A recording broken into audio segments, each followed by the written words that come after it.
Tout d'abord, si vous me le permettez, j'aimerais apporter tout mon soutien auprès des victimes qui aujourd'hui sont victimes de ces feux et mon soutien aux pompiers, qu'ils soient militaires, professionnels ou volontaires, qui sont mobilisés. Et aujourd'hui, voilà, certains ont été d'ailleurs, j'ai vu, intoxiqués, donc voilà, ils ont tout mon soutien. Aujourd'hui, ce qu'on dit dans le rapport, c'est qu'on a des effets du changement climatique qui sont de plus en plus durs. Vous savez, la surface touchée par la sécheresse dans notre pays a été multipliée par 2 depuis les années 60. C'est autant de surface qui peut être exposée au feu. Et effectivement, face à ça, on a le sentiment, et c'est pas qu'un sentiment, quand on le vérifie, les appareils ne sont pas adaptés. Sur les 60 aéronefs que l'on a, beaucoup sont extrêmement vieillissants. Alors par exemple, j'avais noté les âges, les Canadair ont 30 ans de moyenne d'âge, les Dash ont 20 ans, et aujourd'hui, on voit qu'à plusieurs moments, ça a pu arriver notamment que des Canadair, par exemple, restent au sol. On avait noté dans notre rapport un exemple, c'est-à-dire que le 11 août 2024, par exemple, du fait de l'usure, on n'avait que 3 Canadair sur 12 qui étaient en capacité de décoller. Une semaine avant,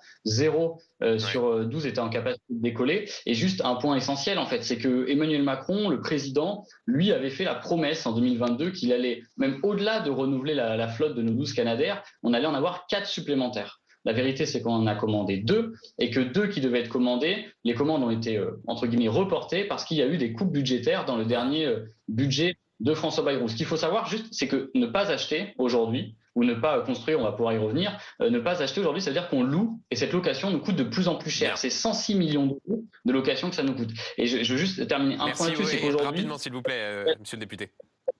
Aujourd'hui, on est sur un déni écologique. On vient de voter la loi du plomb à l'Assemblée qui va continuer d'assécher aujourd'hui un certain nombre de territoires avec les méga-bassines. Et c'est un déni économique. La sécurité civile, c'est 6 milliards d'euros à peu près en France. C'est pas grand-chose. Aujourd'hui, c'est sous-financé. Et je pense que même ce que je disais tout à l'heure pour les pompiers, il faut mettre plus de moyens si on veut aujourd'hui prévenir les risques.